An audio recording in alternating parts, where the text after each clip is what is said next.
The prairie buzzes with excitement, not the kind that comes from storms or harvests, but from celebration.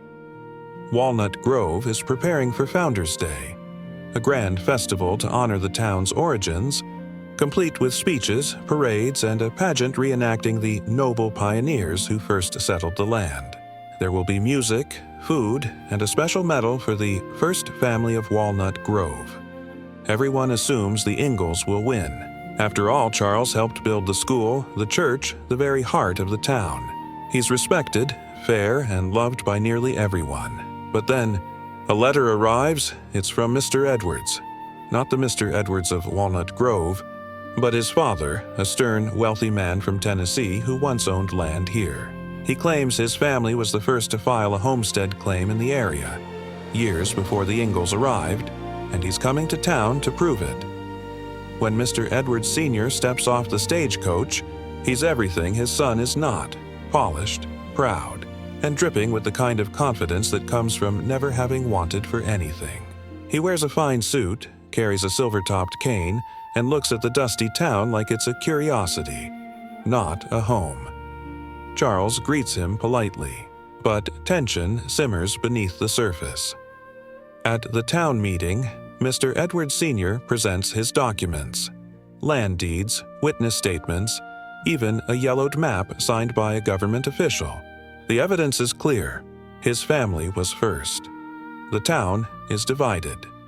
Some say, first is first. He deserves the honor. Others whisper, but the Ingalls built this town. That should count for something. Charles says nothing, but Laura sees the hurt in his eyes, not because he wanted the medal, but because it feels like his love for Walnut Grove is being measured in paperwork, not in deeds. Meanwhile, Mr. Edwards Jr. is torn. He loves his father, but he also loves the Ingalls like family. He tries to stay neutral, but when his father makes a dismissive comment about these simple folk, Edward snaps. "They're not simple," he says, voice low but firm. "They're good, and that's worth more than any deed." His father looks at him like he's a stranger. "You've gone soft out here, son." The rift between them grows. As Founders' Day approaches, the town grows more anxious. The pageant is rewritten to feature the Edwards family. The medal is engraved with their name, and the Ingalls are quietly moved to the background. Honored guests, not founders. Caroline tries to comfort Charles. "It's just a day, Charles. It doesn't change what you've done here, but it changes how they see us," he replies. "Like we're just passing through." Laura, ever fierce, wants to fight. "It's not fair. Pa helped everyone, but Mary, quiet and wise beyond her years, says something that stops them all. Maybe Founders' Day isn't about who got here first, but who stayed." The words hang in the air like a truth too big to ignore. The day of the festival arrives. The town square is decorated with bunting and wildflowers. Children wear their best dresses. The band plays a lively tune. Mr. Edwards Sr. stands on the stage, medal gleaming, ready to accept his honor. But then, something unexpected happens. As the mayor begins to speak, a group of Native American elders, members of the Dakota people who lived on this land long before any settlers, walk into the square. They've come not to protest, but to witness. One elder steps forward. Through an interpreter, he says, "You celebrate your founders. But this land was ours for thousands of years. We welcomed your ancestors. We shared our knowledge. We did not ask for medals. We asked only to live in peace." Silence falls over the crowd. Mr. Edwards Sr. looks down at his medal, and for the first time, it feels heavy. Charles steps forward. Maybe Founders' Day shouldn't be about who was first, but about who we choose to be now. And in that moment, the festival changes. The pageant is paused. The medal is set aside. Instead, the town gathers in a circle, settlers and Dakota alike, and shares stories. Not of conquest, but of coexistence. Of the Dakota, teaching pioneers which plants heal, which berries are safe, how to read the sky before a storm.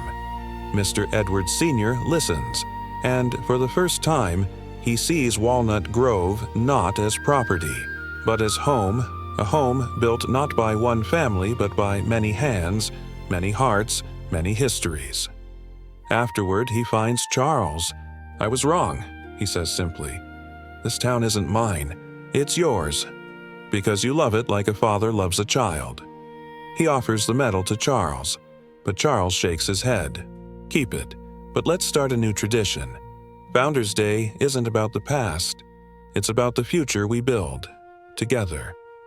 Now, Founders Day might seem like a simple story about a town festival. But beneath the bunting and speeches, it's one of Little House's most courageous episodes. A quiet reckoning with history, ownership, and inclusion. In 1975, few shows dared to question the pioneer myth or acknowledge Native presence on the land. But Michael Landon, who wrote this episode, did something radical. He centered the Dakota voice, not as villains or vanishing figures, but as dignified elders with rightful claim to memory and respect. Victor French, as Mr. Edwards Jr., embodies the bridge between worlds, the son who chooses love over legacy. And Michael Landon, as Charles, reminds us that true leadership isn't about being first. It's about making space for others. Today, this story echoes with urgent relevance. In a world still reckoning with whose stories get told, Founders Day whispers a timeless truth. A community isn't defined by who arrived first, but by who chooses to welcome, listen, and build together. So if this journey moved you, if you've ever questioned the stories you were taught about who belongs, I'd be honored to hear your thoughts. Drop a comment below. What does home mean to you, and who helped you build it? If this 59-minute storytelling of Founders Day touched your heart, please give it a thumbs up, subscribe to SG Top Celebrities, and hit the bell so you never miss another story that heals, teaches, and reminds us that the best foundations are built on humility, not pride. Thank you for walking this path of truth and reconciliation with the people of Walnut Grove. As Ma would say, a town isn't built on deeds. It's built on deeds of kindness. Until next time, listen to the stories that aren't being told. They're often the most important ones.